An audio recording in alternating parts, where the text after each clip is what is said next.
Provide us service. All right, I think we're gonna get started. First, I am Assemblymember Jen Lunsford. I want to thank everyone for attending today. This is an enormous show of support for this incredibly critical issue. I want to especially thank Commissioner Neifeld and Commissioner Wright for giving their time, for traveling all the way here from Albany, and for all of the families and advocates who have given up their time today to be here with us. I'm going to just briefly talk a little bit about why we're here. Assemblymember Clark and I we carpool a lot in Albany, and we were having a conversation one day about how often the question comes up in our office about what happens when developmentally disabled children or adults outlive their parents. And I've consistently seen anxiety and fear from parents who come to our office and ask those questions. So we wanted to convene the people who actually deliver the services, the people who are in charge of the policy, to have this critical conversation to ensure that all the stakeholders are at the table and we can begin the process of filling in some of the gaps that we know exist. Obviously, workforce is a huge component of this, and that's, I think, an entirely separate conversation.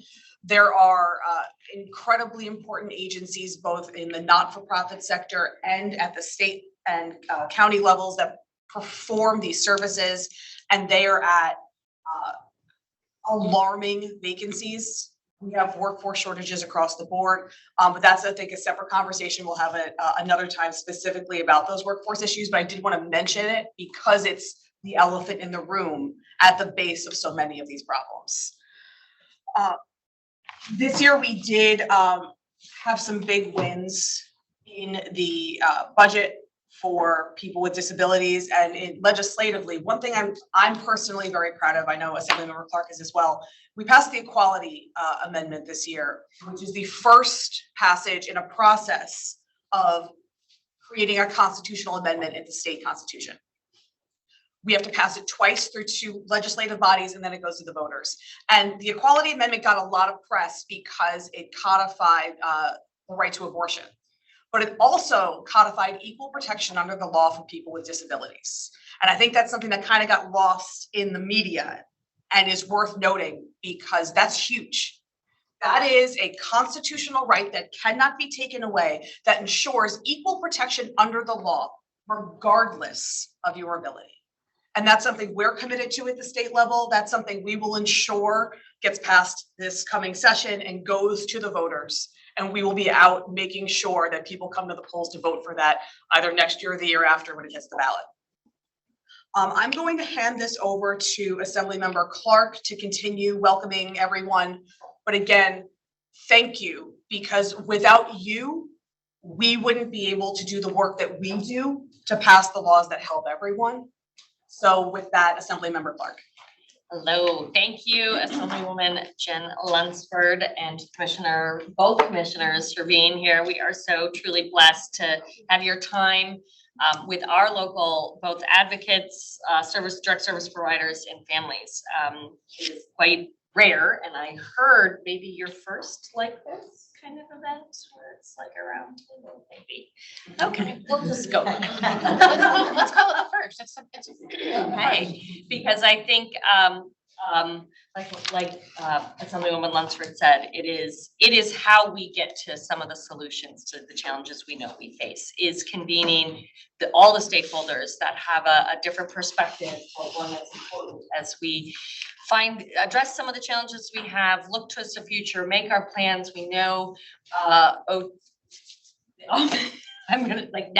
totally Office of the OPWDD. Oh my gosh, I've said it like 50 times in the last 2 weeks, and I'm like, is working on its 5-year plan. We know that there's a future that we need to plan to for everyone involved, to make sure everyone in New York lives the life with quality and the way they want to live it.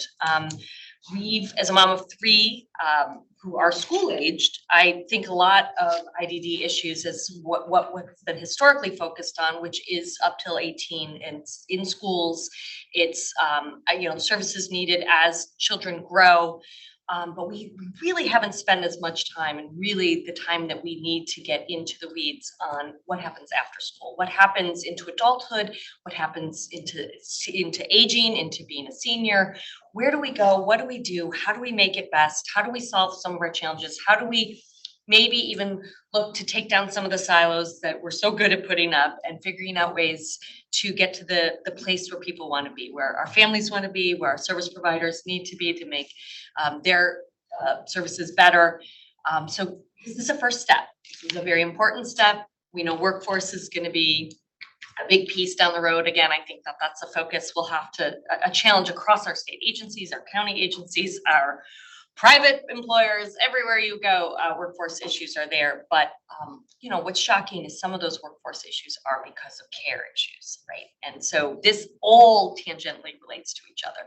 One of the reasons workforce is hard to find is because people are either caring for children, parents, or those with IDD. And so how we start to address that will sort of also trickle into solutions that we're looking for elsewhere. So having you all here today is amazing. This is, again, a start of a dialogue. We are so blessed to have the commissioner here to hear. And I guess it's now at my point where I will just quickly introduce everybody in my row. I feel like I look at Chloe, is that right?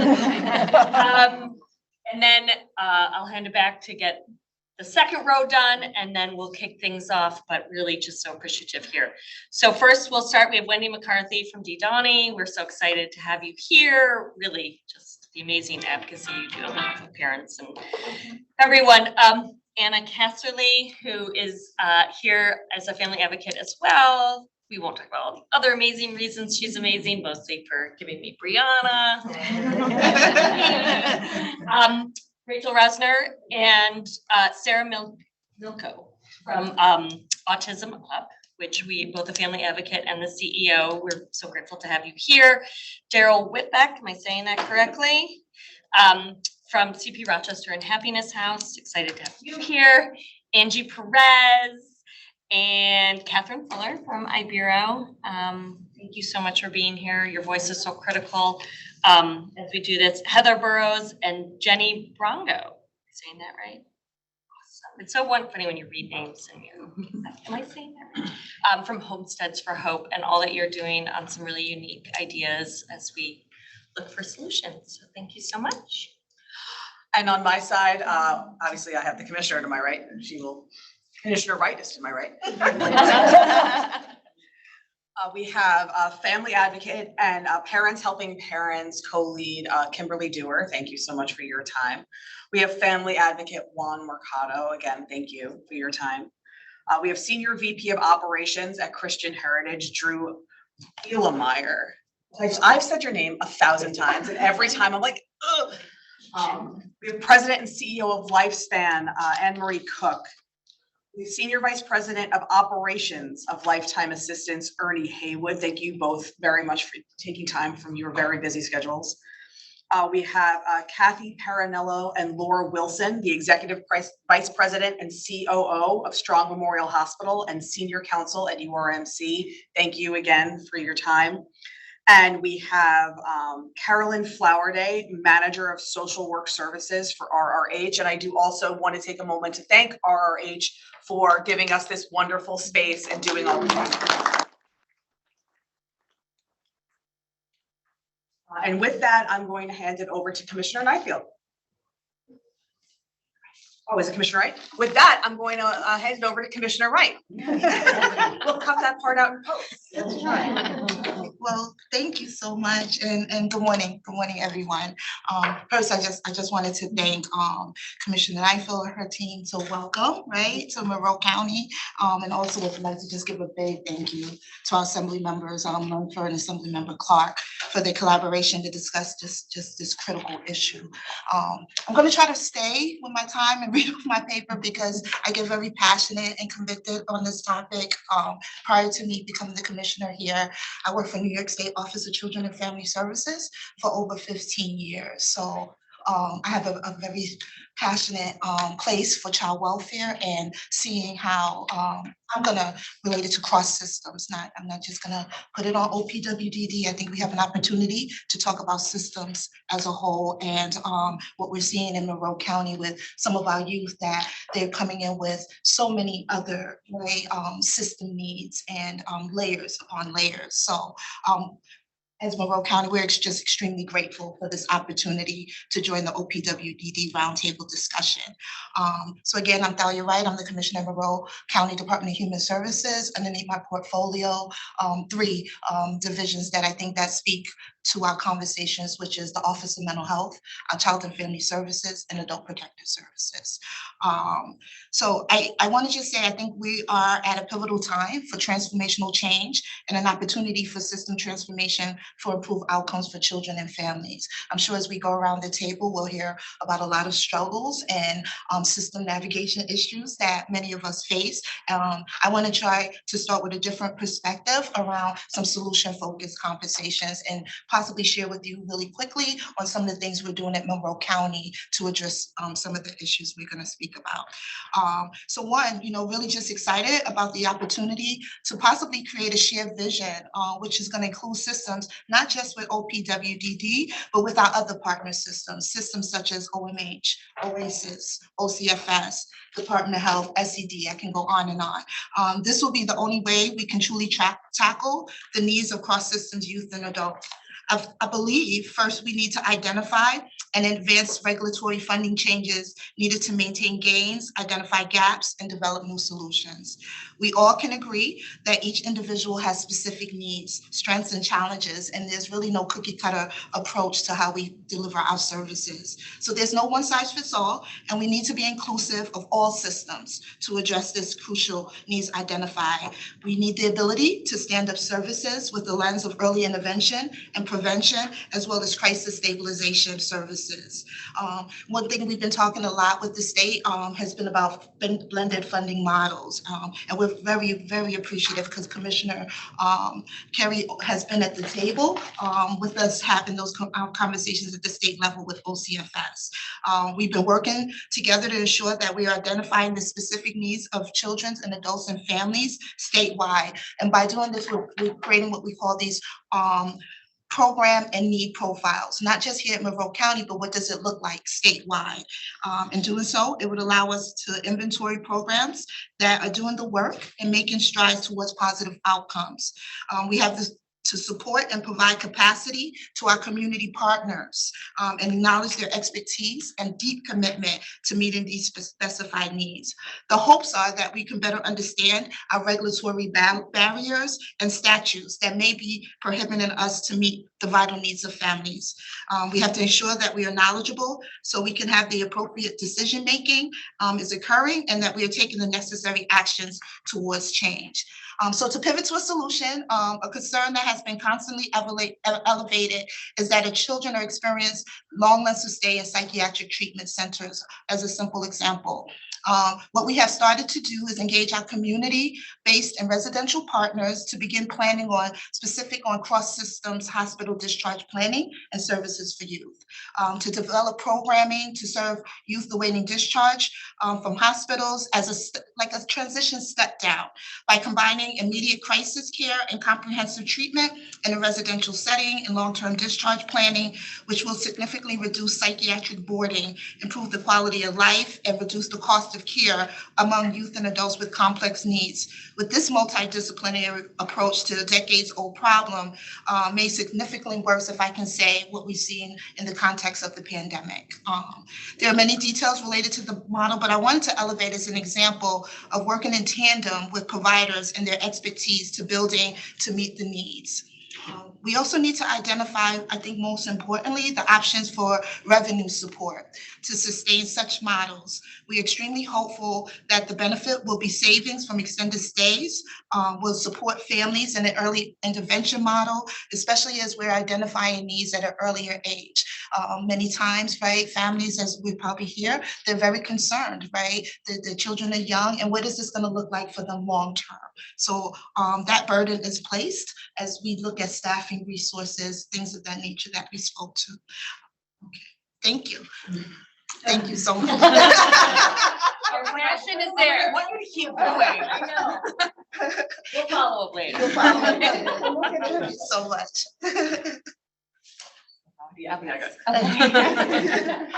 Thank you everyone for being here and for having me. I'm very happy to be here. Thank you so much to Assembly members Lunsford and Clark for inviting me and for organizing this, to your teams.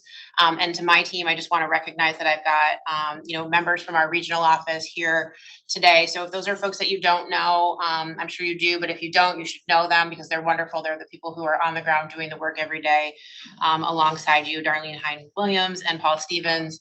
Then I've got team from central office here, Alexia Holden, who helped pull this together with the Assembly members, staff, and Jessica Pigeon, who I will talk about our strategic planning. And she's really our chief planner. So I wanted to just take a minute to recognize the team at OPWDD because everybody always thanks me for coming, but also really got a whole team of people really doing the hard work. So thank you to them. And thank you all for being here. I'm really happy to be having this conversation with our family members, our self-advocates, and our service providers. And I think, most people know that since I started, I've been the commissioner of OPW since November of 2021. The years blend together, I think, in the COVID world. And pretty much since I started, I've been on the road, out going across the state, trying to meet people. I want to understand the people who are accessing our supports and services and what their experiences with our system are, talking to providers, talking to self-advocates, talking to family members, understand what's working and what's not working, and also to begin to develop those relationships, right? I think that we have a lot of work to do, both in the OPWDD system, but also across systems, right? So recognizing that cross-system partnership is really critical, and as is our relationship with our elected officials, right? And very grateful to have elected officials like the ones that I'm sitting next to who, right, are involved and care, right, and bringing these conversations together to happen, and bringing, just really important attention to these issues that matter to all of us. But it's through that dialogue and that partnership and that collaboration that I believe we can continue to strengthen our system. And I don't think that there's anybody who would say that we don't have challenges. I think we have a lot of challenges, and we know that. One of the things that I've come to appreciate about our system, as I've been on the road, is the engagement, right? Self-advocates, family members, service providers are very engaged. And when you look back at the history of our system, I think it's obvious that our system was built on advocacy, right? On the advocacy of family members who wanted to see better for their loved ones. And you can see that every day in the way that our system operates. And at OPWDD, we try very hard to honor that very important role for self-advocates, for family members, and for service providers by engaging our stakeholders and every step of our planning, right? So not just our strategic planning process, but we meet, very regularly with all of our stakeholders, and continue to have, really important dialogue about the future of our system and the directions that we're trying to go. Obviously, other strengths that we have are our incredibly dedicated workforce. The backbone of everything that we do are our direct support professionals and their clinical counterparts who are doing the work every day. And we talk, I've heard people have mentioned already the workforce challenges. You can't really talk about our system right now without talking about the workforce challenges. And I will talk about that a little bit because it's very integral to the challenges that we're talking about today. But every day, so grateful for that dedicated workforce who continues to show up every day in spite of, really challenging circumstances. Despite some of the challenges, we actually have the most robust system of supports and services in the country. We have, the most amount of housing of any state in the nation. We have the largest, I think, in the nation, self-direction program that provides people with a lot of flexibility to choose how to access services on their own, in conjunction with their family or their circle of supports, if that's what they choose to do. And we're continuously striving for improvement, right? We have an incredibly supportive governor. I think, we've enjoyed the most support from, an executive that we have in a long time. This year's budget, and obviously thank you to the Assembly members as well for your support, right? Showed really dramatic increases for OPWDD, and the bulk of those dollars are going directly to providers through the COLA, directly to staff through the mental hygiene worker bonus, and then also to really important areas like the rates, And our housing subsidy will be increasing drastically, which will allow, more access to independent housing in the fair market. So we're really excited about that. But again, like I said, we recognize that we have significant challenges. And, really the greatest challenge that we're facing right now really is with our workforce, which I think we've all known, right, for a long time. Prior to the pandemic, we were having workforce challenges, and, it's becoming increasingly more difficult to staff our programs. And then the pandemic just, laid waste to, to the serious challenges that we have with workforce. I'm already getting the 5-minute warning. I'm gonna speed up.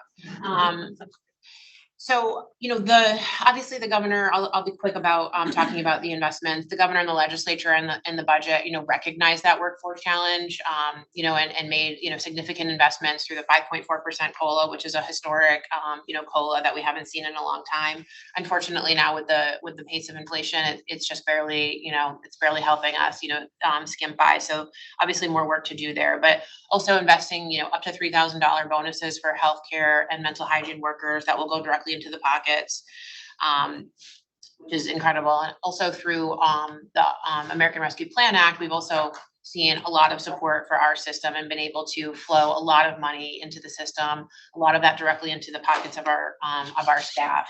So we're very grateful for those opportunities, because I believe that they're keeping our system afloat right now, which has been it's been a critical Band-Aid for us over the past year, and really helpful in COVID recovery. I wouldn't want to know where we'd be without those really critical investments right now.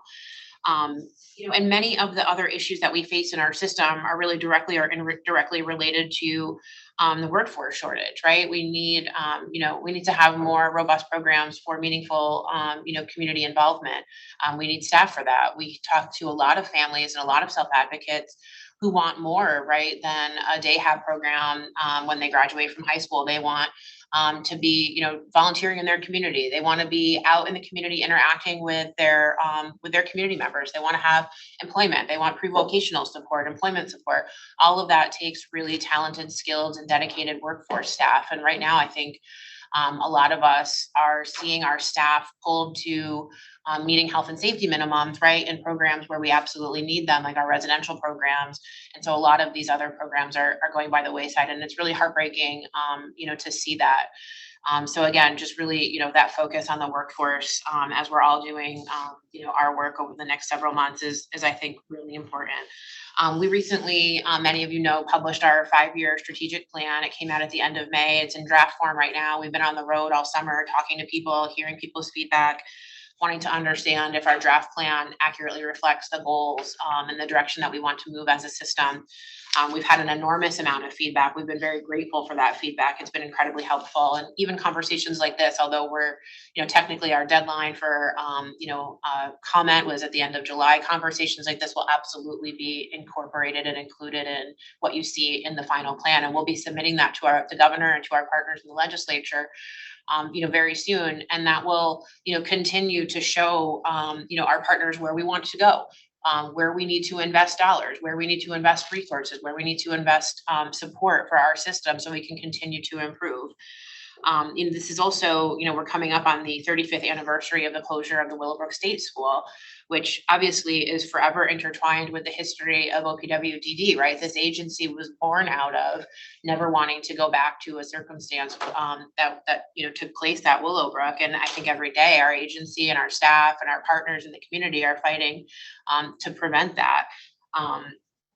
And since then, we have closed, 20 developmental centers across the state. People are largely living in community. And I think we continue to see our system looking to mature, right? When I go around the state and I talk to self-advocates and I talk to family members, people are talking about employment. People are talking about going to community college. People are talking about wanting to live independently and in supportive housing, right? And continuing to need to push our system to evolve to meet the needs of individuals as they change over their lifespan, right? And recognizing that what works for somebody when they're in their early 20s may not work for someone when they're in their mid 40s, and may not work for someone when they're aging and in their 70s, the same as it is for you and I, right?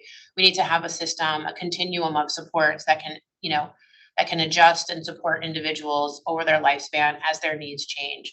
And really working to a needs-based, equity-based system that provides people with the supports and services that they need when they need them. And of course, can't not talk about individuals who, maybe are not appropriate for independent living or supportive housing because they have extreme challenges. And I'm looking at our partners in the hospital system to talk about this, right? And we know we have individuals who, have been, served and treated in, psychiatric centers or in inpatient hospital beds and are waiting, for opportunities within our system. And another area that our system, is continuing to need to grow and mature is in that cross systems collaboration, working with our partners at OMH, working with our partners at OCFS, working with our partners in the healthcare system, to be able to provide those opportunities for individuals who do need a little bit more support or need a little bit more clinically complicated support.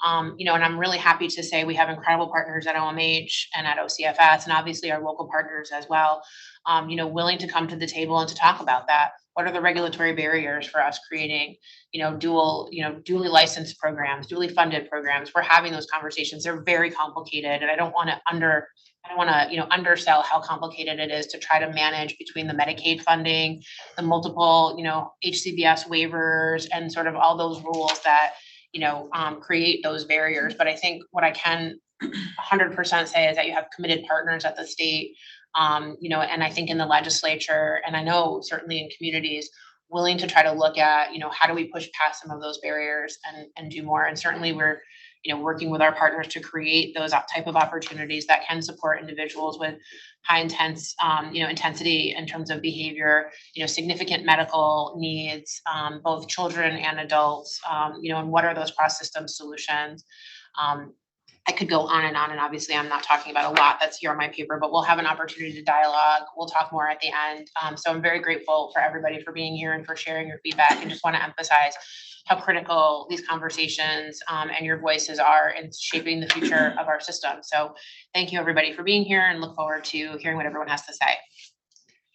Thank you, Commissioner, and amazing words to hear as someone who is in the legislature. It's not often you get a commissioner so willing to talk about cross-funding and I mean, sometimes I wonder if I say too much and I'm gonna get in trouble someday, but it's gonna be like on the internet. I hope I didn't say anything wrong.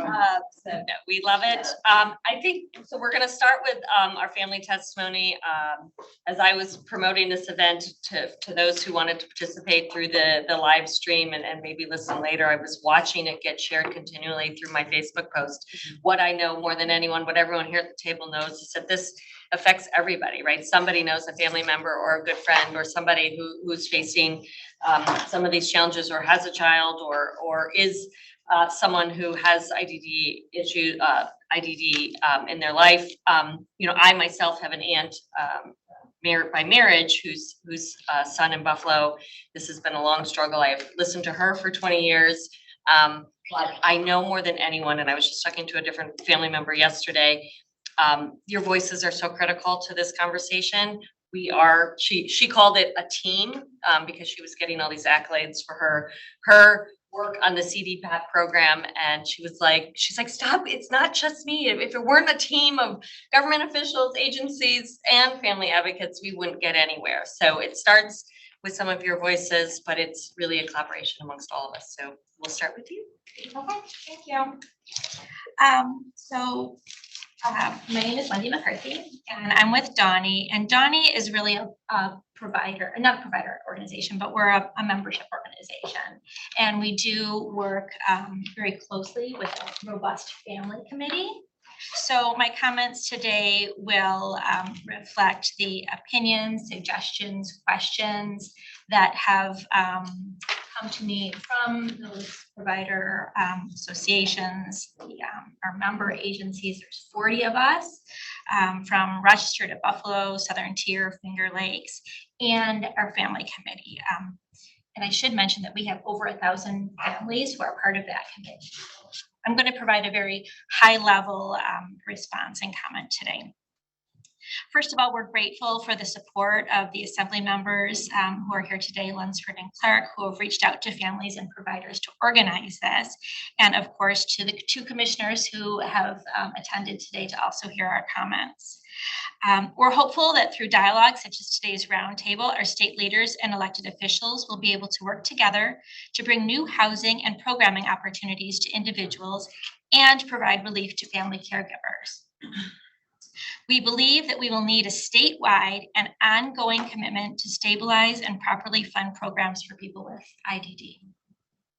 We've all heard lately about worker shortages in other sectors. Those shortages are real, and we do not want to minimize them.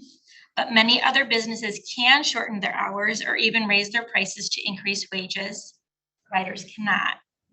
In many cases, we provide round-the-clock care, and prices are set by the state of New York.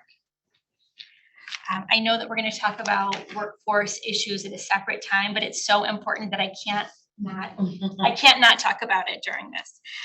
In 2005, the average wage for direct support professionals was 33% above the minimum wage. Today in our region, the average wage for all DSPs is $16.96, and this includes people who have been working in the job for years. The starting average wage is $15.84. These figures are inclusive of providers who have raised hourly wages by an average of $1.50 per hour in the past year, with the expectation that a COLA is coming and will help offset this expense. Donnie's member agencies now have more than 3,200 vacant DSP positions. Vacancies in our region are down slightly from last year, but still lingering around 20%.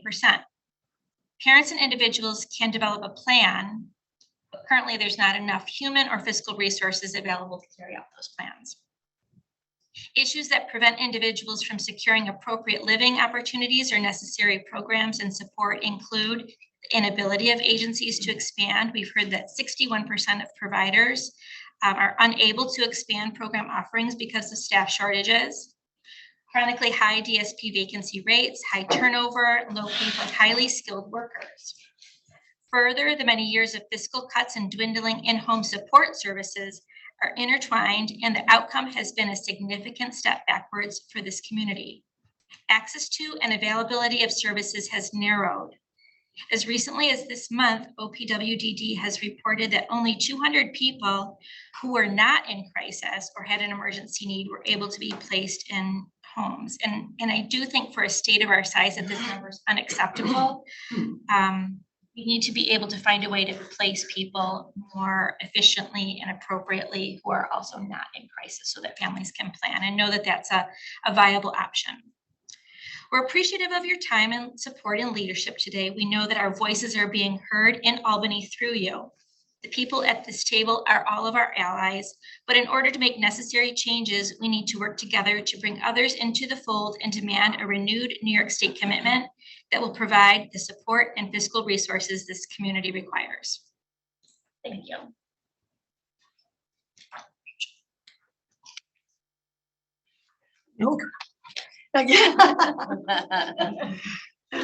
Eye contact is good. Good morning. My name is Rachel Rosner. I am the parent of 2 autistic young adults who both qualify for OPWDD. My daughter's 20, and my son is 24. I worry every day about what will happen to them when my husband and I are gone. And I work every day to set them up to live successful lives outside of our home.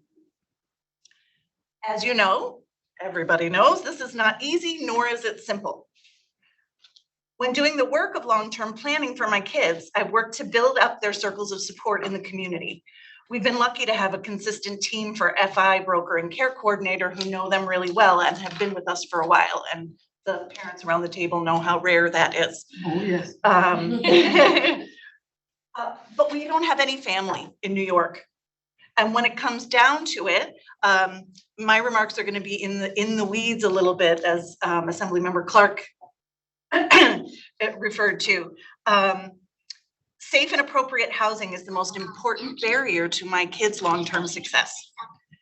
The action taken recently on the settings rule is a really good start, but it is only the beginning. The changes have unfortunately made a lot more work for care teams and more hoops to jump through for families.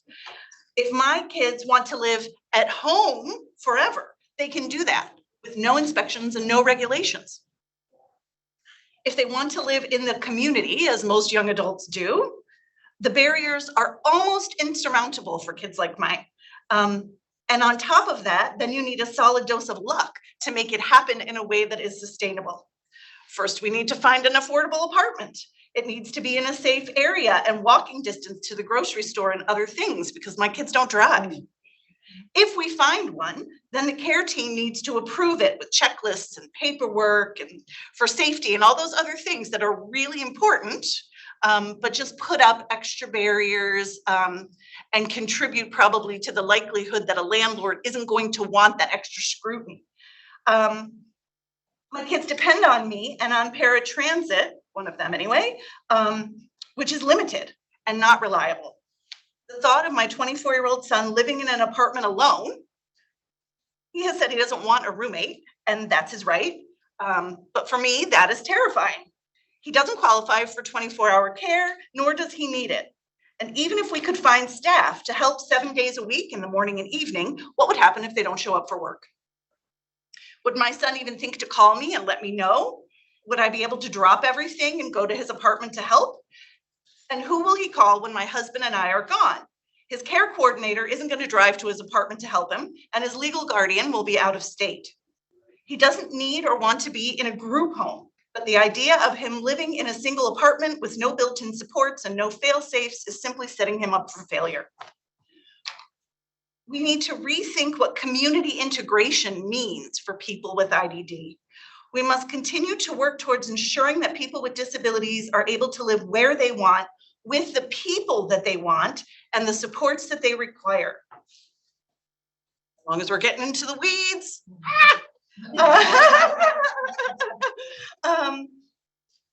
Four individuals can rent a bedroom in a single family home and receive their monthly housing stipend and other support services that they require, even sharing staff. If one of them lands in the hospital, they will need to share that shared support staff to accompany them, leaving their other roommates without the support that they need. If those same four individuals want to live in a 4-apartment building that has shared common spaces and staff, their housing stipend and other supports would be withheld because right now, OPWDD deems that an uncertified congregate setting. I know, I'm done. Thank you.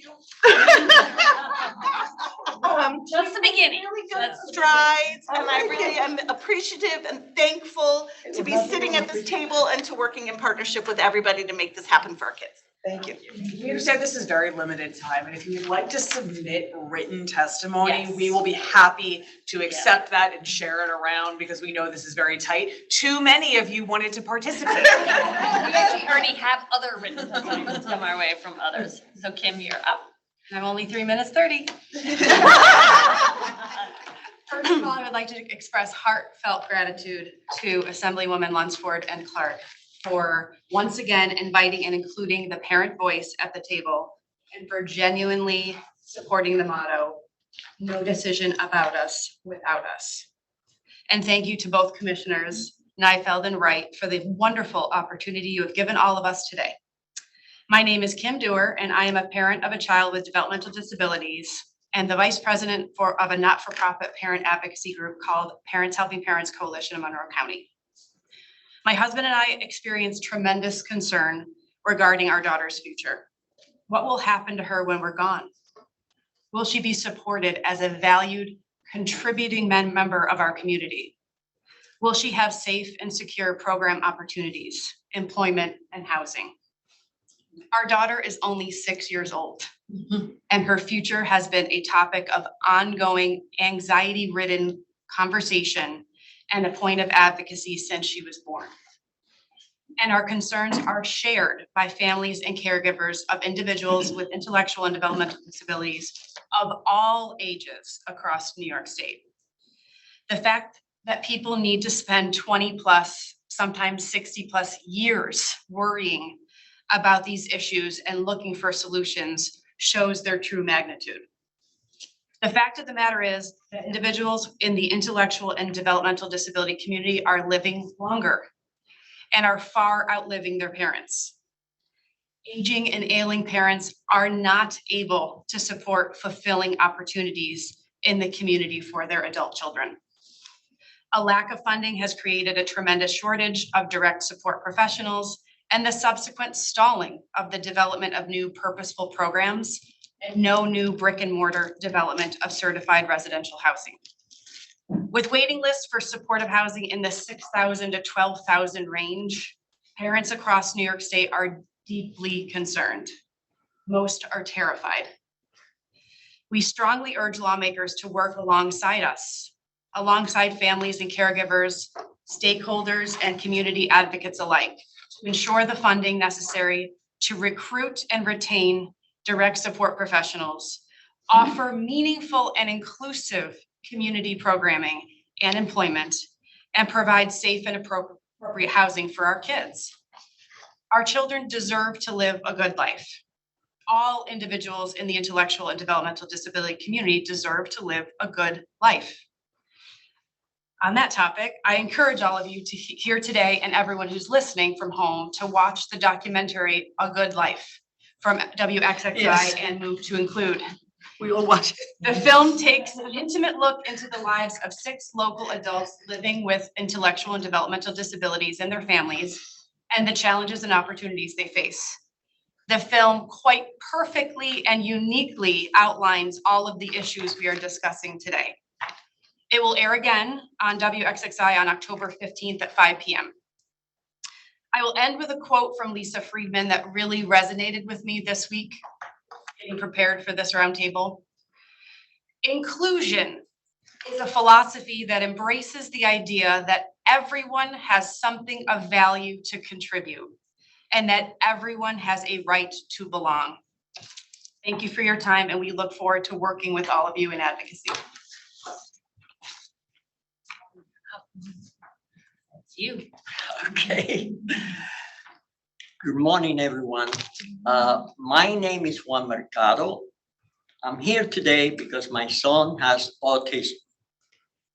He's an adult. I would like for him to become as independent as possible because I'm not going to be around forever.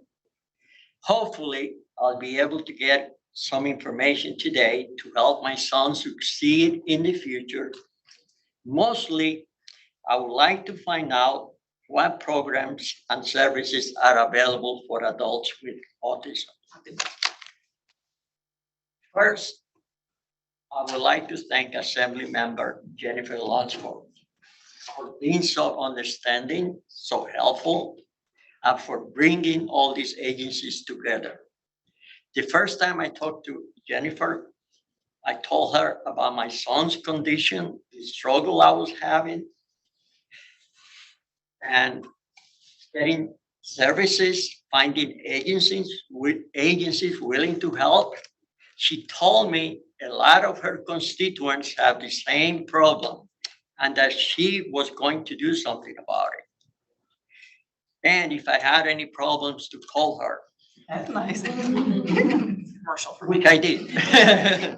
Soon after I talked to her, I received a call from the Disability Review Board stating that my son's benefits and services were going to be terminated within 2 weeks because his service coordinator and his doctor did not provide his medical records to them. Yeah. I was extremely upset and nervous. I contacted my son's doctors and some agencies. They did not help. Then I contacted Jennifer. She immediately called me back and she helped me resolve the issue. Thank you, Jennifer.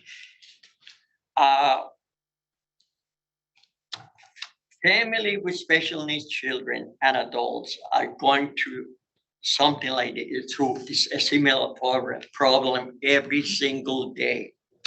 I still don't understand why a person with a mental disability, such as autism, has to do a yearly review. Yes. Autism is for life. It's not like a cold that you can recover from it. This is permanent. Another issue that I want to talk about is most doctors do not know how to diagnose mental illness. When my son was a child, he was diagnosed with more than 20 different conditions, and he was prescribed a different medication for each condition. And they made him sick. He was so sick. Consequently, I decided to take him to Strong Memorial Hospital, where Dr. Solkis diagnosed my son with autism.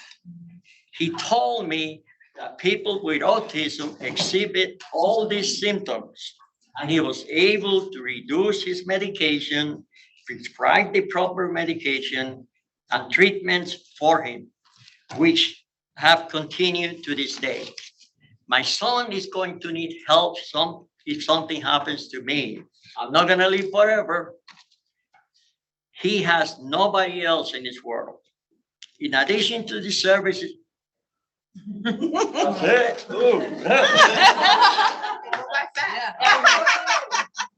to the best part. You do the best part. really quick. What's Yeah, do the best part quick. Do the best part quick, go ahead. Do the best part. Yeah, I got my one too. Thank you so much. You're Thank you. Yes, please. I was enjoying. Okay. Thank you so much. I just want to say one more thing. People with special needs, particularly adults, do not seek help when they do not reach out to anybody for help or any agency.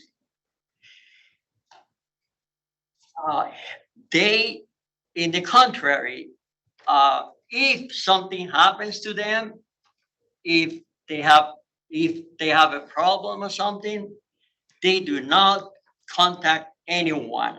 We have to reach out to them in order to be able to help them. I hope that more can be done to help people with disability. Thank you so much. I hope I didn't bore everybody. Very good. All right, you're up. Okay. You wrap it up. Buenos días. Vamos a hablar en español para yo ayudarlos a ver si van a aprender. Muchas gracias, mi Jen, Miss Kerri, especially you. First, I love all this agency. Like he told you a few minutes ago, we don't know about you guys because we are Spanish and we don't speak English. What do you want my family to do? You say, in one of your quotes, that you want to have the community. You never invite us. Thanks to Sarah is the first time they invite the Spanish people. And I count Ibero because Ibero is there all the time. It's our people. That's where our people go. We don't go to that agency. We don't go to that agency. We don't go because they don't speak English. They don't only speak English. They don't speak Spanish. You call, you go in your office. You know what they do to the Spanish people? The security guy tells, until you don't bring somebody speak English, don't come back. That's what they do to us. I go to that office over there with the kids. I took a bunch of my kids because they're adults and they're not legal guardian of the parents and they don't know about that. Our family don't know that you can call Margaret and get your kid and get the legal guardian because they're too busy.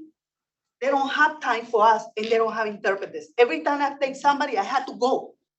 Or I had to send somebody on my own people to be interpreted. You agencies, they're beautiful. And I adore you agency, but they're not for us. You're not for us. I called Sarah the other day in her office because I have a problem. I have a son and I have 17 kids. They're not mine, but they're my people that I work with them. I have an organization called Special Parents, Special Kids, or Rochester. everybody's included in my organization. Why in your organization we not included? Why I have people speak English, speak another language, and you, none of you have in the front somebody that speak my language or any other language.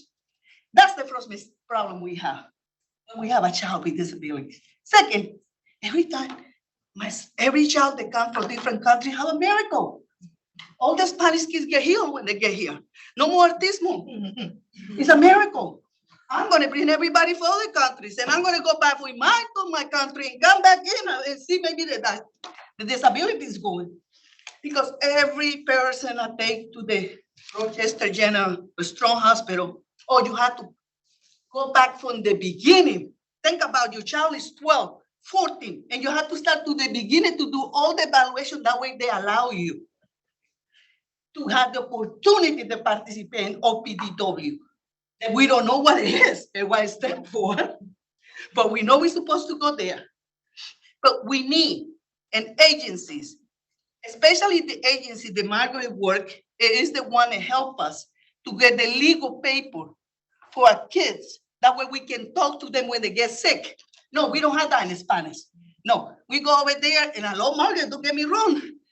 Everything is in English and I have to traduce every paper for my clients. Everyone. And then half of them don't understand. That's the problem I have. Another thing, you and your office decide one day, OPD before you got there, I think yes, they decide to get all the coordinators in one place. They remove it for all the agency and they put it in one corner. Guess what? They don't do nothing. Before they never did nothing. Now they don't do nothing. Nothing. Like I'm gonna give you an example. Every time, all the parents and all these parents know we wait for this. Okay? This is a little letter. They come with gifts. They have a little park soon. You can go to the games with your kids. They start giving that. All the coordinators, they don't forget about how to work. Coordinator is the worst thing can happen to a parent because they don't do nothing. They get paid good, but they show up every 3 months. You need to sign my paper. Every 6 months, sign my paper. They don't never remember who you are. And they don't know your child's name, but they come for that signature. This girl and I girl worked through the COVID-19, 2020, sending us information, bring us baskets, keep us on. And her name, can you pronounce it? Because I have a problem. Yeah, that's one agency. What happened to the other agency? What happened to the one is in here that I never saw again? My son's name is in there, but they never do nothing for him. CPO Rochester. No one speaks Spanish over there, none. Continue, we only have one agency in here.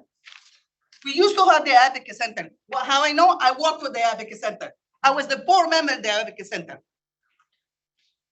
for 15 years. And now what we have nothing. We don't have nothing for our kids. You took the Advocate Center that used to give us workshops and everything, they all disappeared.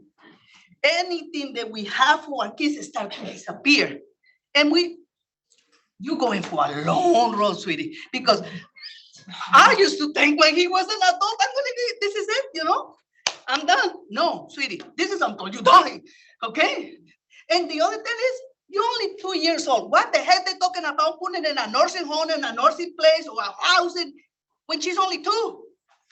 I'm not talking about you putting in a nursing home. I'm not talking about when you a nursing home. Okay? Why are you talking about putting my son in a nursing home or in a place? Let him stay in his home. Thank you very much. And I will say in Rochester, and I'm sure you'll hear this from my bureau as well, we have one of the largest tourism populations outside of state, as well as a large immigrant population, but we probably have the highest concentration of Spanish speaking outside of New York City. So it is definitely one of the reasons that we are so. And nobody grateful to speaks have my bureau, but obviously an issue of access is been identified as a huge issue across agencies, not just in the IDD communities, but literally across many agencies. Access has been really a big None, as we guys do, none. Only Ibero. I used to see the advocacy center that I have a connection with them to take my organization, but they closed, and I understand they cannot do more work. But we need workshops. We need continue, give it a chance. But don't plan my child, put it in a nursing home or a placement, because I'm not planning to put myself. I'm 60. I'm not going. We are there. We are there. And I'm not obviously going- that gets more complicated when you get into the less common languages, and I have a large Farsi community, and it's challenging. But For 30 years, I do the same thing, 30 years and the same. Okay. I want to thank all of the families who took the time to be here today and to give us your perspectives. It's incredibly important to this conversation. But we also want to move into the section where the organizations are going to have an opportunity as well, because they obviously have unique challenges to themselves in delivering the services that families need. So with that, I'm going to move this to Ernie Hayward of Lifetime Assistance. Yes, good morning. My name is Ernie Haywood, and I'm Senior Vice President of Lifetime Assistance, one of the largest providers of services for children and adults with intellectual and developmental disabilities in Monroe County. Thank you, Commissioner Neifeld, Commissioner White, Assemblyman Lunsford, and Clark for hosting this event. Solutions will require all stakeholders' understanding and collaboration. It's great that we're all at the table and engaged. I want to focus my comments on the effect the lack of planning and sustainable funding for staffing and housing opportunities has on the people and their families, on how the lack of planning and funding oftentimes creates the crisis. Imagine that this morning when you woke up, you found your mother and sole caregiver had passed away, and you're all alone, and you can't be alone. So you're picked up by your care coordinator and taken to live in a large home far away from the neighborhood you know, to live with people you do not know, and to be supported by staff who do not know you.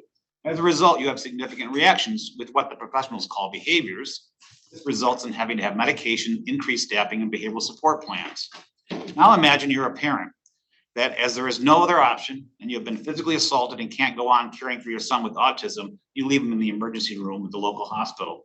Once in the hospital, he is stuck as providers don't have adequate staffing and funding to meet his needs. Both of these situations are real. In the last 4 years, Lifetime has assisted 11 people in similar situations.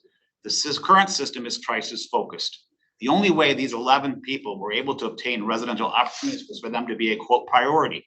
They had to be permanently homeless, have a family caregiver who was in an emergency situation, be in a hospital or emergency room or psych center ready for discharge. In all 11 cases, the families had a plan.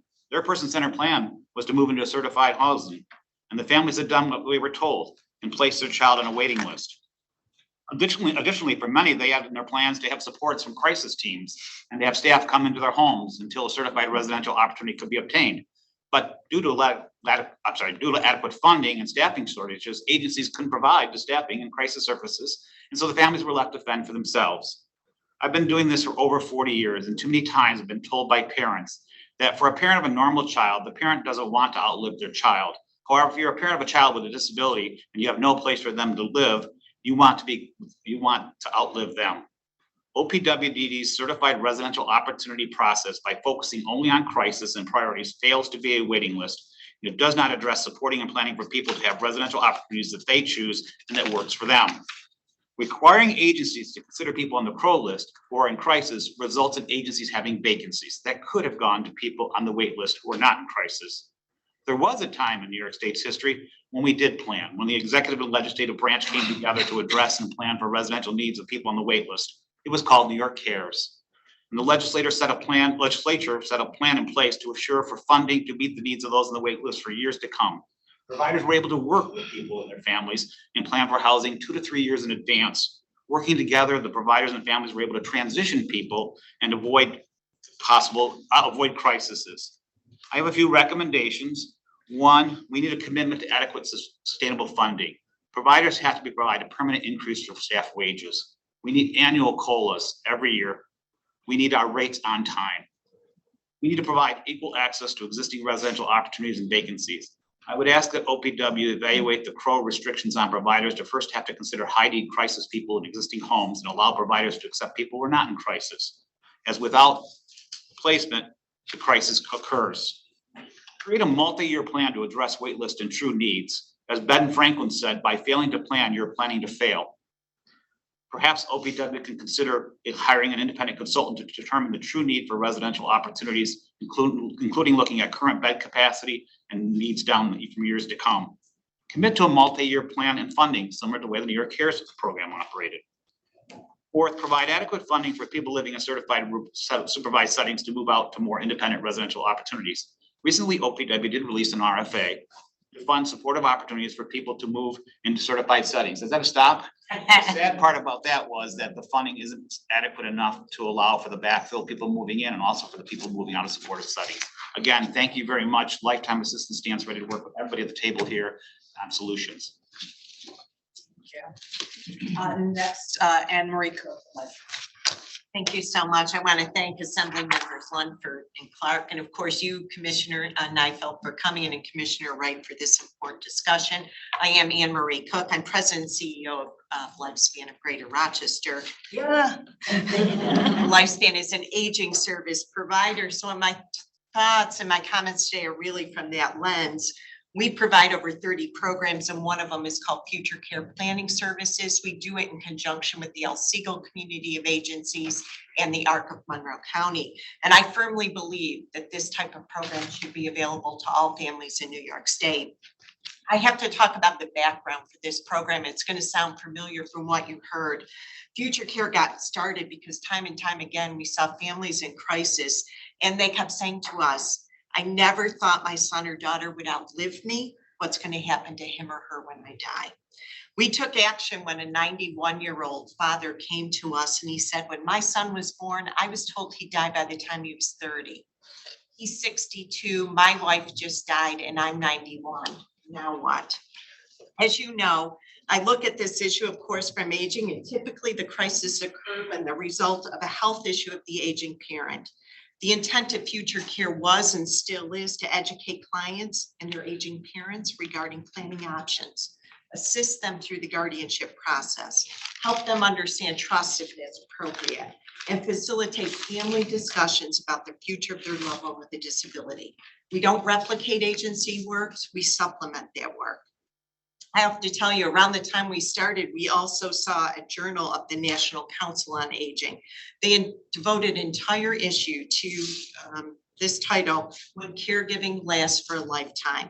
One of the articles in the quote said, the plight of these families, after all, is age-related. It is the aging of the caregivers that ever more urgently is driving the need for new planning ideas. It's not unusual for both parent and child to be older.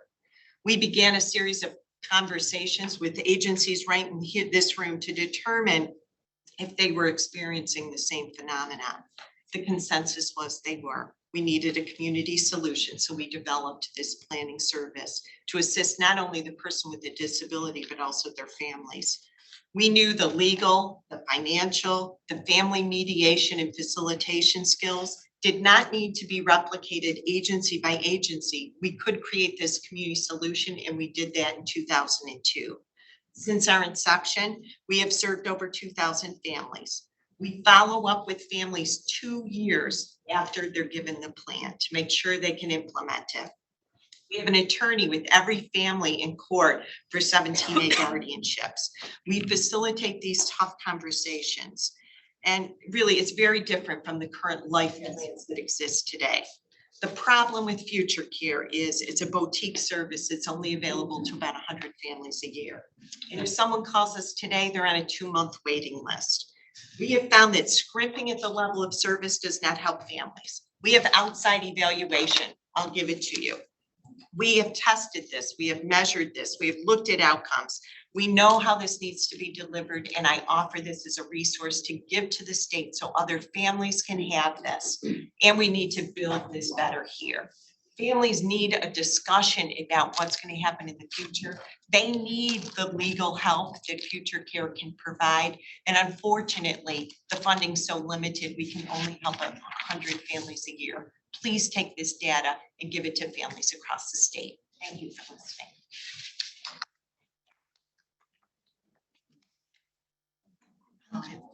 Now we're going to go to Drew from Christian Heritage. Thank you. Drew Bielemeyer with Heritage Christian Services. First of all, thank you to the family members. It moves me. I've been doing this work for 30 years, but hearing you, and we hear you, Anna, we do have to get more inclusive. And that's on us as much as anybody else.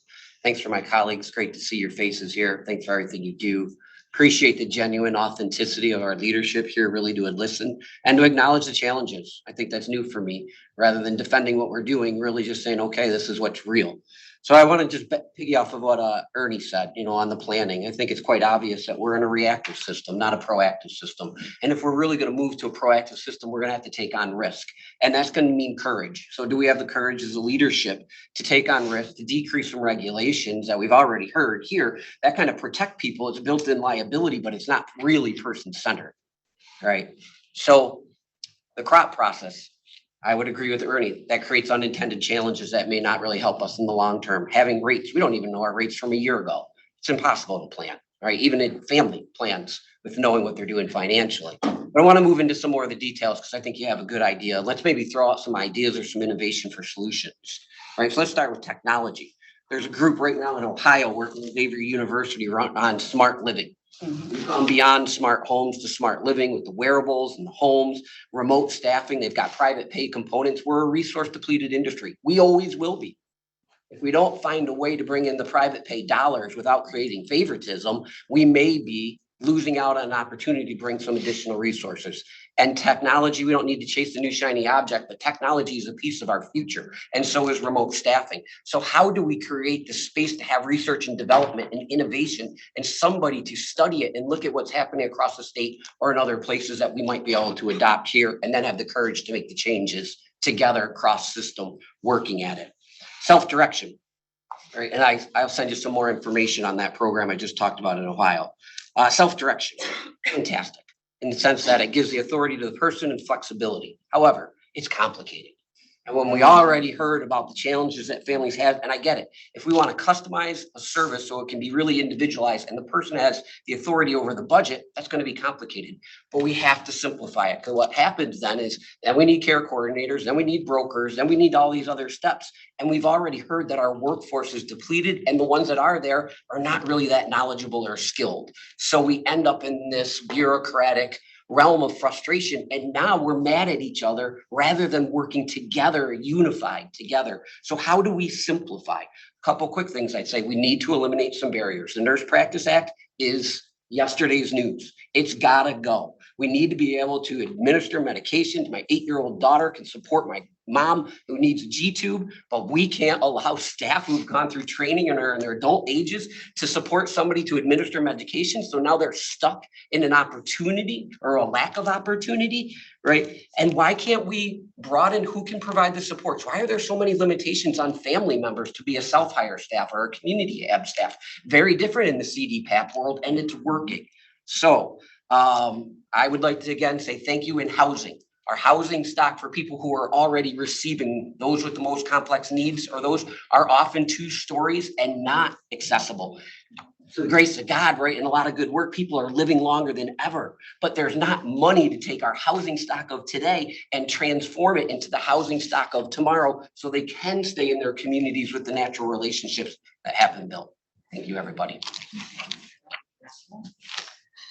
Next, we're going to move to CP Rochester to Daryl Whitbeck. All right, thank you, everybody. It's glad to see everybody around the table today. My name is Daryl Whitbeck. I'm the Chief Operating Officer for Ability Partners Happiness House and CP Rochester. And I wanted to talk about several innovative housing options that we have developed over the last decade or so. These are 3 non-certified apartments with a total of 23 units. 2 are located in Ontario County, and 1 located in Monroe County. Each unit has its own kitchen, bathroom, bedroom, living room, and each apartment complex has its own community space for social activities and separate on-site laundry services. We have two of our apartments are our transitional apartments, which I think fits with today's discussion and looking towards the future. In those apartments, we assist individuals that are looking to transition from a certified setting to a non-certified setting. And additionally, for individuals living with their family members that are looking to move towards a more independent setting. Oftentimes that includes individuals that have recently graduated from high school. We have one apartment, that's our age-in-place apartment. It serves individuals that are 55 plus with the goal to help them maintain their placement within the community and avoid much more costly and alternative long-term care settings. These opportunities are integrated in our communities, with the units being located alongside community apartment buildings and residential homes, and are close to services for individuals.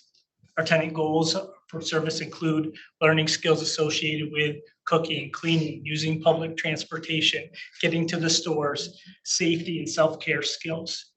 These are all to help prepare individuals for more permanent housing.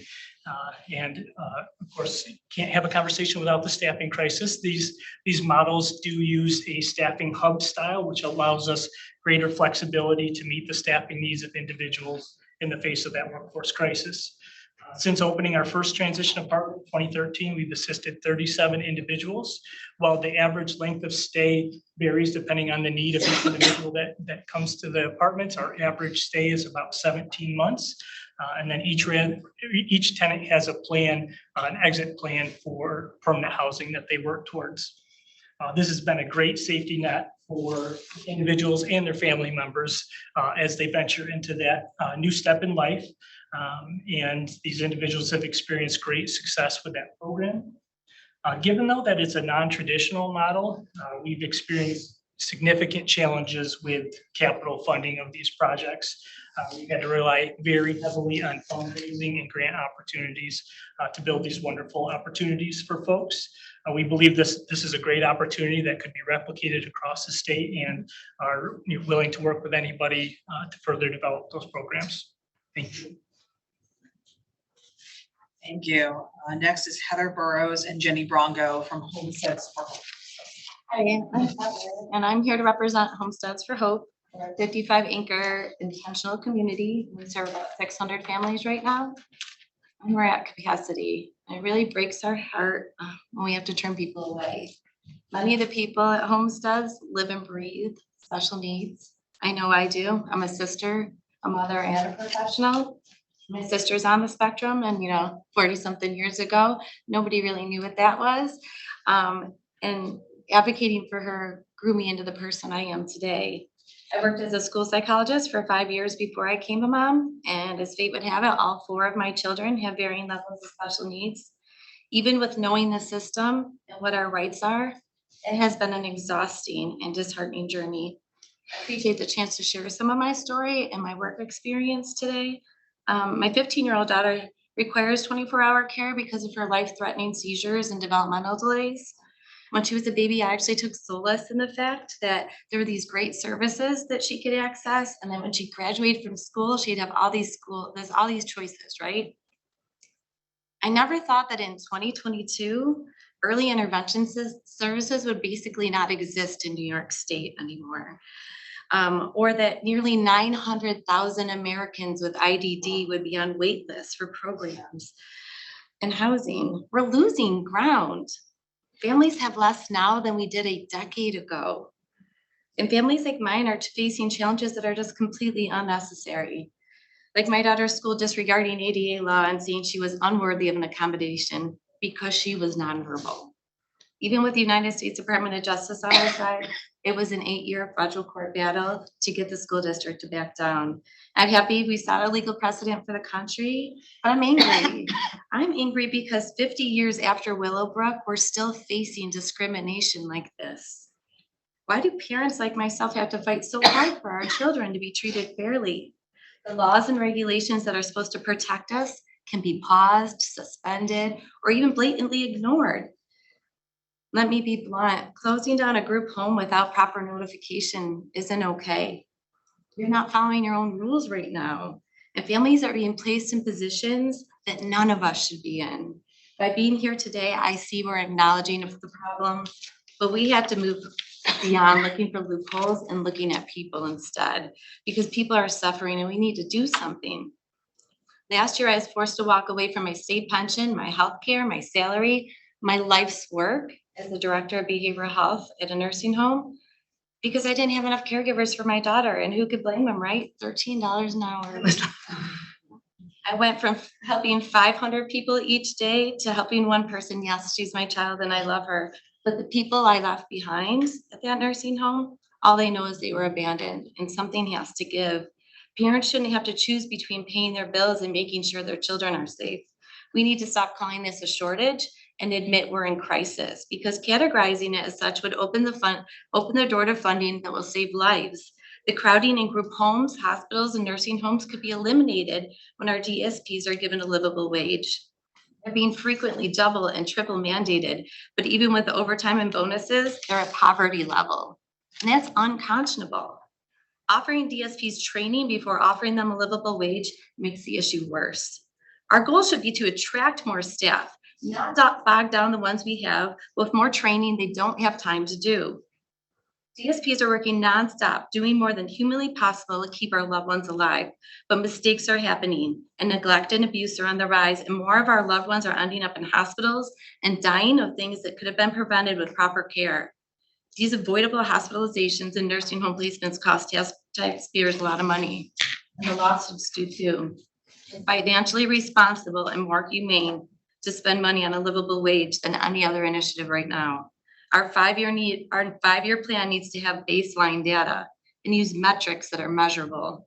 But more importantly, we need a plan that makes our workforce crisis the top priority, because without staffing, nothing else matters.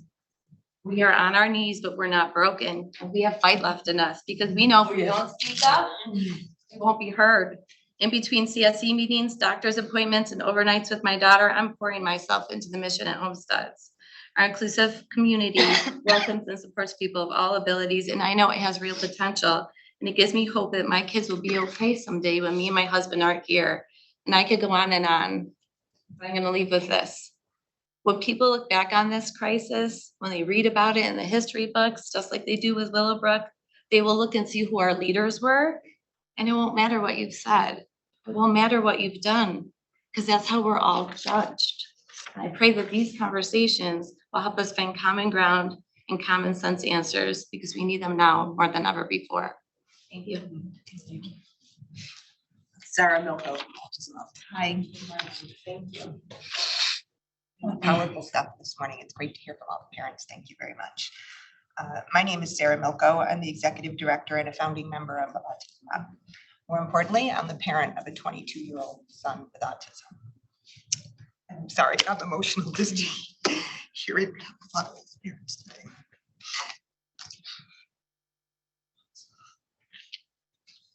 But thank you for you to do that, you putting attention something that we all parents feel. Thank you for recognizing us that we are suffering and we still in the same situation. I feel like I can't put words to it. Yes, Because I I'm here, understand. she said, and I really, I'm gonna scrap these. Yeah, point them out like I did. Well, I'm gonna read.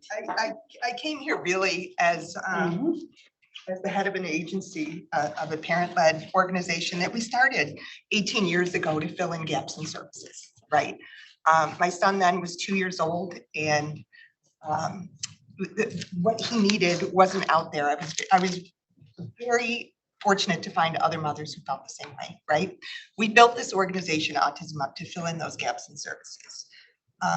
We're 18 years into it, and we've worked really, really hard to provide all these programs and services for so many individuals living with autism. We've grown from 4 moms to 3,300, right? And that doesn't even touch, I hear you, Juan, and I'm like, gosh, how have we not found you, right? And why But you don't have nobody speak Spanish in your agency. You don't want people to speak Spanish. And we're gonna Only talk one. about it. Only one in a building. I need more, I need you. Thank you for mentioning my name, and I contacted you in agency a few times. Let's keep talking.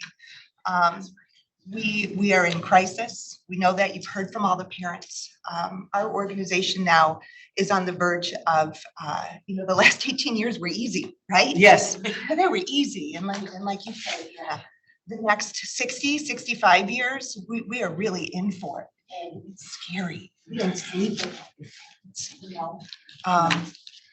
Our organization, and I'm emotional because it's so great to hear from all these other leaders, and maybe it's because we've been underground for 2 years, right? And we haven't connected, so that's really, really important.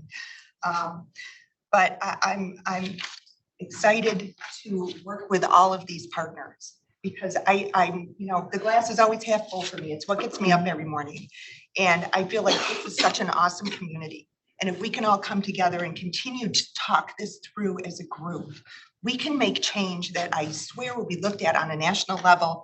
You guys can be our heroes, right? We want you to be our heroes. We can implement change that's going to make a difference for hundreds of thousands of families. And when it comes down to it, we want individuals to have everything they need. They have the right for this, right? And the state has the power to make these changes. And I do think that together, we can do that, but it's time to dig deep and it's time to make sure that families are always involved. We got to be at the table and you got to hear our voices. And by bringing us together today, I think it's really great. So thank you, Commissioner. Thank you, Assembly members. Thank you, Commissioner. Thank all of you. And thanks. It's great to hear from all the parents today. You did it, you did it, you did it. No, I'm not an emotional person. Thank you. I can tell you the only times I've ever cried in professional meetings as an elected official for this issue. Because I mean, as a parent of a relatively typical kid, not totally typical. He's typical because mine not. It's, you think about how much you worry about your kids who are typical and adding any layer of complication, it just really, it gets at you. You're talking to 3 moms here. Four moms. We're gonna move to Ibero to Catherine Fuller and Angelica Perez Delgado. Yeah, I have to say that I've been sitting here reflecting on what I want to say, but I would like to first introduce myself. Angelica Perez Delgado, President and CEO of Ibero American Action League. And I have to say that I'm a little angry because I'm a provider who recently divested from 9 residential group homes who were critical to the community.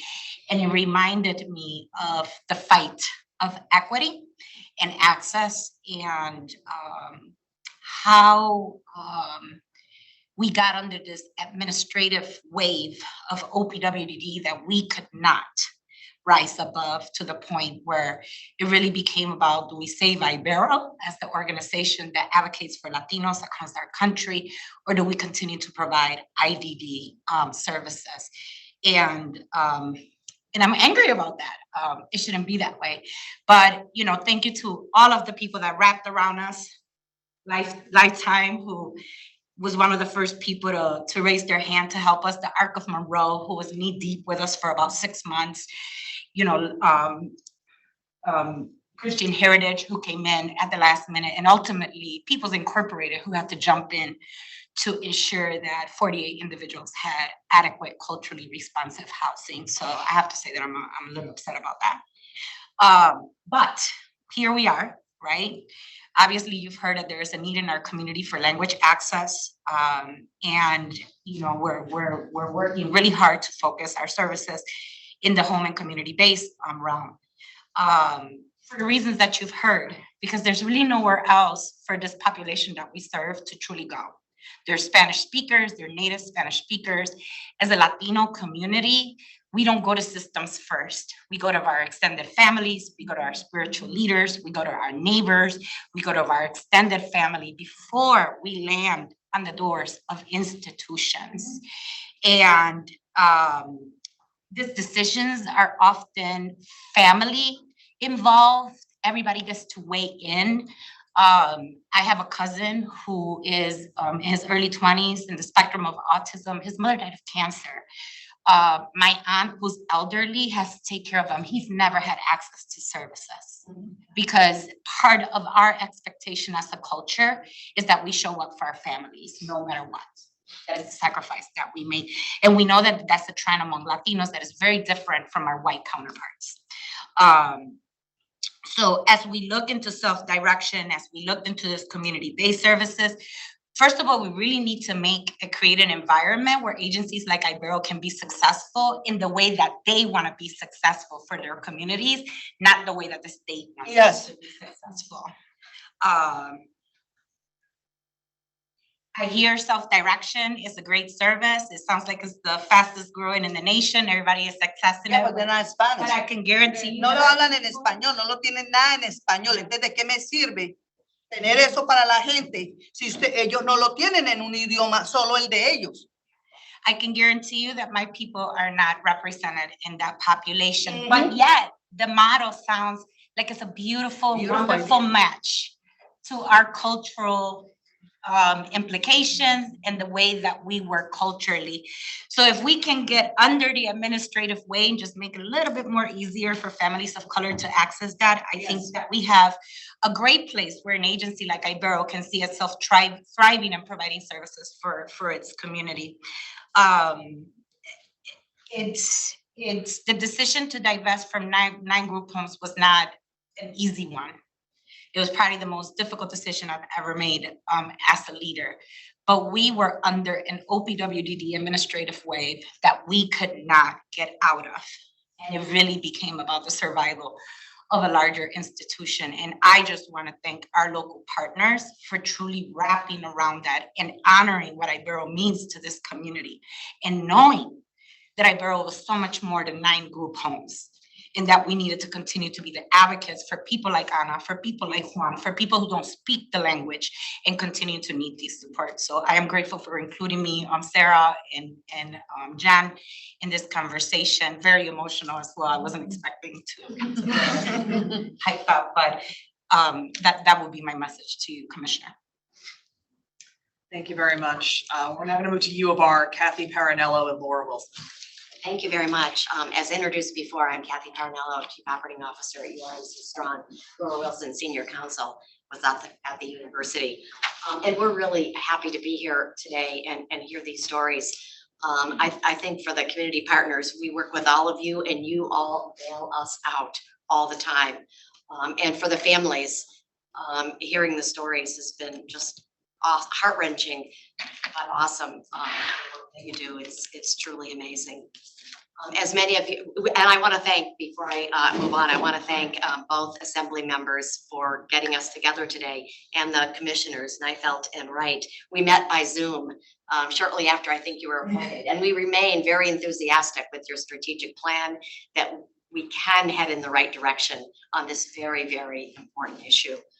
URMC, as many of you know, is a large academic health center. We have 6 hospitals, nursing homes, serve patients across upstate New York. Strong Memorial is kind of the anchor hospital of that health system. And we take care of many, many patients with specialized medical as well as psychiatric needs. And I am here to tell you a bit about our experience with taking care of persons with IDD, under many of them getting services from OPWDD, but it is in the spirit of advocacy for all of our community partners. And just to share with you a few details, over the last several years, and you've heard people talk about how it's getting more challenging, it has gotten more challenging. Over the last several years, we've seen an increase in the number of patients with behavioral health, intellectual, developmental disabilities admitted to the hospital. In the recent 4 months, April to July, we had 7 patients with IDD known to OPWDD who had a combined length of stay in the hospital of 651 days. 651 days, those 7 patients were in the hospital before one of our partners came forward and really helped us finally get a decision plan. And patients with IDD, as you know, have specific needs, and given the hospital environment, have required additional staff to ensure the proper care in the acute setting. That is very disruptive and very overstimulating for our patients. This extended stay in hospitals can be attributed to a variety of factors, and you've heard them talked about, but I'll just reiterate them, including a lack of community-based service options, which has created an environment where hundreds of New Yorkers, particularly in our region, with complex behavioral health care needs, increasingly languish in emergency departments and hospital beds, as I said, often for months.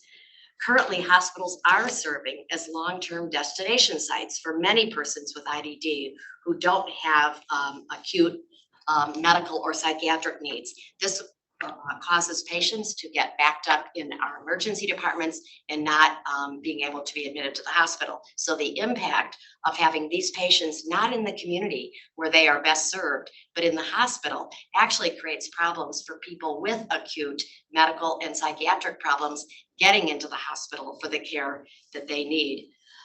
Just want to say, I think the strategic plan for that has been developed has been really, we're enthused by that. We'd like to talk about a couple of things we think are really important. Increasing access to community-based crisis and behavioral support services by providing more options for patients to be placed in community settings was articulated in your draft plan. We like that idea. Increasing coordination and collaboration between agencies, increasing reimbursement rates that support the cost of adequate staffing that you've heard so much about, and reforming the residential habilitation rate setting methodology we think is really important. We're happy to help in any way we can. This is a critical issue for our community, and we are here to support our community partners because they have the tools, the setting, they know how to provide better care and services for these individuals in our community that need to be better served.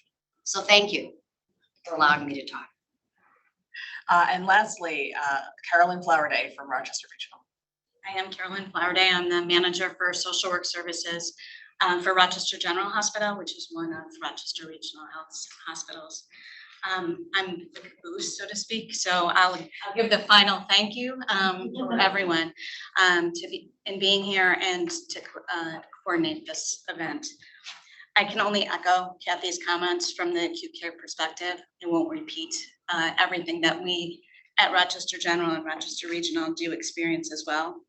I just wanted to categorize some specific themes, maybe some case examples of what we do experience in this realm. First, we have persons with IDD present to the hospital for medical needs. And it's realized that they have been eligible for services, but have not accessed those services. It's been said, these sometimes are persons that have been cared for by their families. And due to changes with the family unit, they now, it's evident that those extra supports are needed.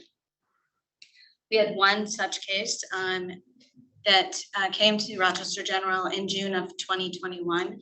It was realized at that time that we had to start the linkage to put in referrals that would be necessary. And that stay was 17 days for this particular person. They went home with those referrals initiated. They were back shortly thereafter and were in the hospital for 137 days because those services weren't in place yet. And the continued realization that those services were needed was there. Again, due to the inability to bring it together, they were discharged home again, and 2 days later, returned to the hospital for a length of stay of 160 days. And at that point, we were successful. Everybody felt really good because she was discharged to a group home, which was what was best, and that group home became available. Second, we have admissions of persons that have been living in group homes. And they have a new diagnosis, new care needs, and the coordination of those new care needs cannot happen in their current group home. We watch group home teams struggle to not be able to readmit their resident and share in the struggle to what do we do next. We realize that there aren't enough medical skilled group homes that those persons can move up to. And unfortunately do have conversations about nursing home placement for those persons. One example, we had someone admitted in December 2021 from a group home. That group home was not able to continue to meet their care needs. They were discharged to a nursing home with the hope that that would be short-term, but the fear that it wouldn't. And that length of stay for this person was 232 days at Rochester General. Finally, I want to mimic Anne Marie's comments. We see continued opportunities for increased education of families and loved ones on advanced care planning, future care planning, a greater understanding of the steps and the details and the considerations before a crisis and serious medical situation is in place would be very beneficial. I look forward to the continued collaboration. So we'll let everyone give some closing remarks. Again, this is just a first step in a long dialogue both locally here. I think what you'll learn about Rochester is we love to have our community solutions.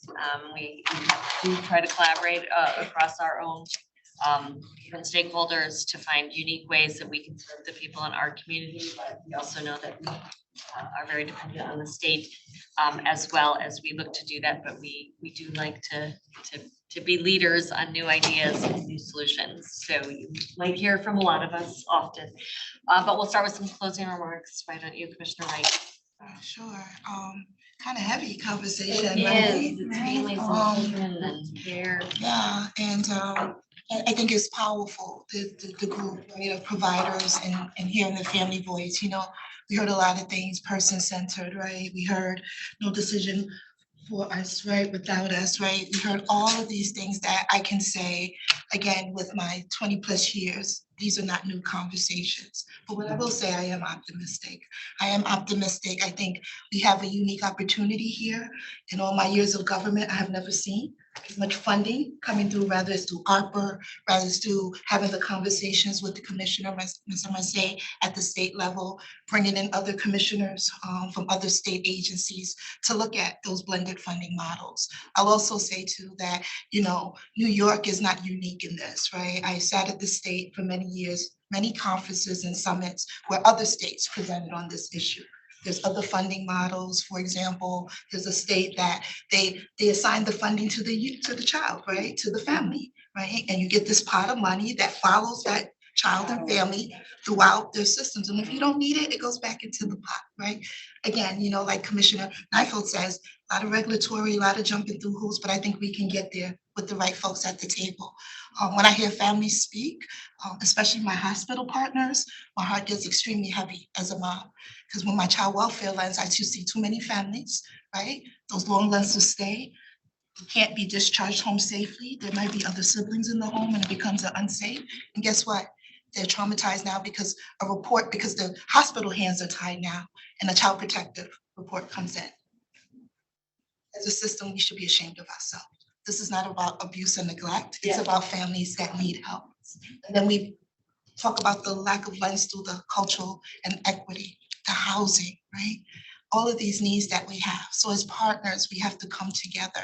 And I will say, you know, just being a commissioner here with the background that I have, which I'm so humbled that I have a unique passion for this work and for these conversations. So I look forward to our continued partnership and us being the North Star here in New York and how we can kind of move the ship a little differently.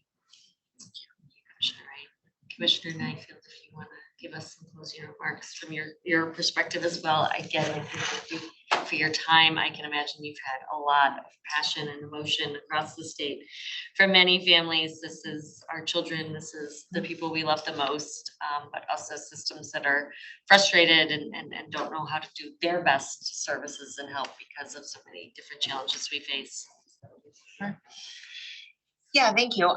It's heavy. It's important to be having these conversations, and I really appreciate people's courage and vulnerability and taking the time to be here and to share, your personal experiences, and to not be afraid, right? Some of it is hard stuff to say, some of it is emotional stuff to say, and it's really, really important that we're having these conversations. So I appreciate it, and I'm just always struck everywhere we go. We have these conversations. We did these 507 stakeholder sessions across the state. Hundreds of people showed up, no matter what time of day it was, whether it was the evening or the daytime or in the middle of Midtown Manhattan or virtual or whatever it was. And that's because that's the level of commitment that our partners and our stakeholders have to seeing the future of the system improve. So I'm very grateful for that and for the partnership as we move forward. You know, there's a lot I could say. I think I want to, you know, underscore and appreciate the comments around cultural inclusivity and diversity and equity. And that is a big focus of our work at OPWDD, you know, both with, you know, formalizing that work through bringing on a formal chief diversity officer who will be, you know, leading our efforts, but also, you know, thinking about it from linguistic competence and do we have language access? We say we have language access. What does that actually look like for the people who need that access and wanting to understand? So it's really important to hear your stories about access because that, right, that informs what's happening on the ground. But also, you know, thinking about, you know, some of the other concerns that were raised and organizations that are parts of communities, right, and embedded in communities and understand, you know, what, you know, cultural norms are for, you know, different families. It's very important as as a system that we preserve that capacity and what is our responsibility as a state agency for making sure that we have that in the future, because it's very important to us as an agency that we are reaching people that we know we're not currently, right? And that we continue to stretch our reach. And we were very intentional in our 507 planning and in our stakeholder engagement around the 507 to be having those conversations with different, you know, cultural communities because we want to hear those voices. And I think you will continue to see this agency doing more to reach those far corners of every community so that we're hearing those voices. And hearing from you, what do we need to do better, right? Because it's really, it's you who needs to inform us and we're listening. And so I think, and I hope that you'll continue to see more from us in that space. You know, innovation, technology, a lot of people talked about technology, the importance of technology. Certainly when we're talking about a workforce shortage, you know, it can help supplement and augment staffing, but also it continues to help individuals to be as independent as possible, right? When you can rely on you know, Alexa, right, to turn your lights on or to open your door for you, you know, that's the difference between being dependent on a person or not, right? And I think everybody wants to have the maximum amount of independence possible. So we are focusing both some of our ARPA funding and hopefully, you know, seeking to continue on an annual basis, funding opportunities for pilot programs for innovation so that we can see what works, what doesn't work, and then begin to be able to incorporate that into, you know, our waiver or our mainstream services. So it's something that we're very, you know, very focused on and hoping to see, you know, that we'll do better and do more of. And certainly housing, the workforce crisis, everybody touched on really, really important issues today. You know, that we're continuing to, you know, internally, you know, advocate for having conversations with our partners in the legislature, you know, and I'm very hopeful, you know, with Governor Hochul's leadership and the leadership at the legislature that we'll continue to see important investments, you know, in this sector and that will continue to move forward. You know, and I think that, you know, this agency is very focused on moving forward in a progressive way, in a way that does acknowledge the need for some risk, right, and the ability to take some risk in a controlled way, right, and allowing and supporting the individuals that you know, access OPWDD services to also take some risks, right, because we're really not here to be protectors, right? We're here to support individuals as they do, you know, what they want to do in life, and we want people to have access to our supports and services in a way that you know, supports their needs. So a lot of work to do. I think a lot of cultural shifts to happen in our system, and I think, you know, we have the ingredients, right? We've got a really supportive governor. We've got an incredibly supportive legislature.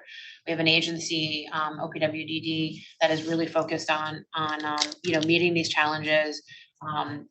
The partner agencies who are with us, right, both locally and at the state level. And obviously we've got informed stakeholders who aren't afraid to tell us what we need to do, which is really wonderful. So I really appreciate everybody's comments today, and I appreciate you being here, and want to echo that this is the beginning of a conversation, certainly not the only conversation. So more to come. Thank you. So thank you again to everyone who gave us your time today, to RRH for hosting, for our ASL interpreters who have been working very hard to keep up with us and to help those who are viewing this on Zoom.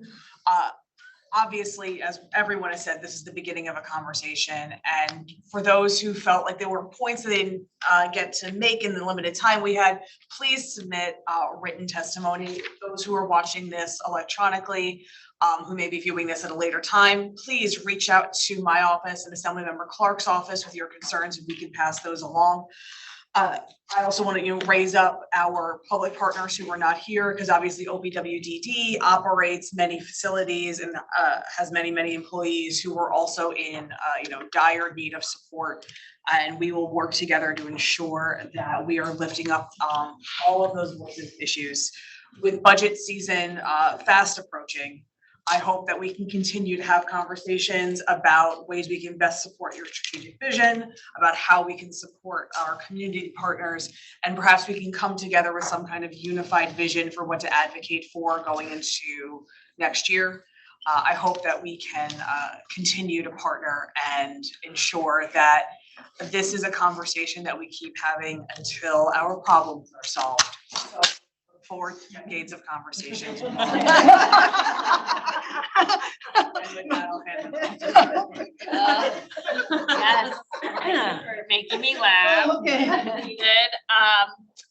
Yeah, thank you again for all of you for being here, for Rochester Regional for hosting, for our staff that put this together, for all our wonderful agencies.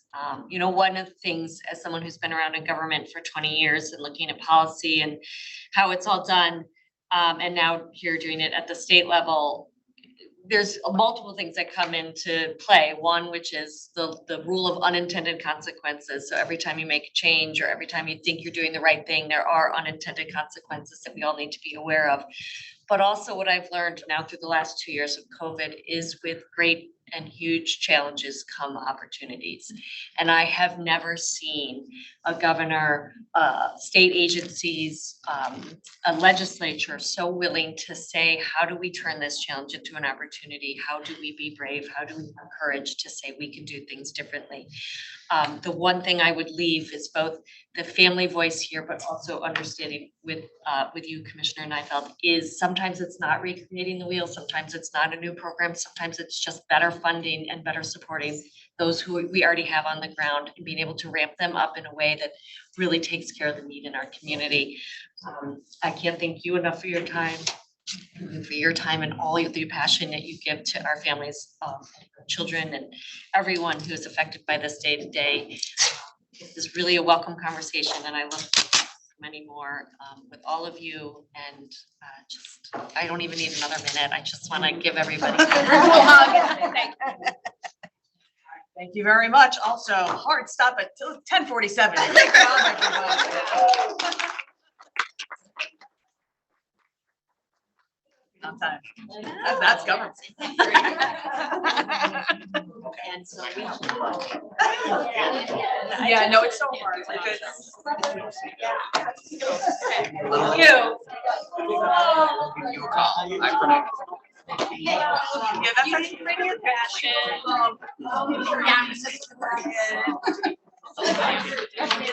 Guys, I was in the chat.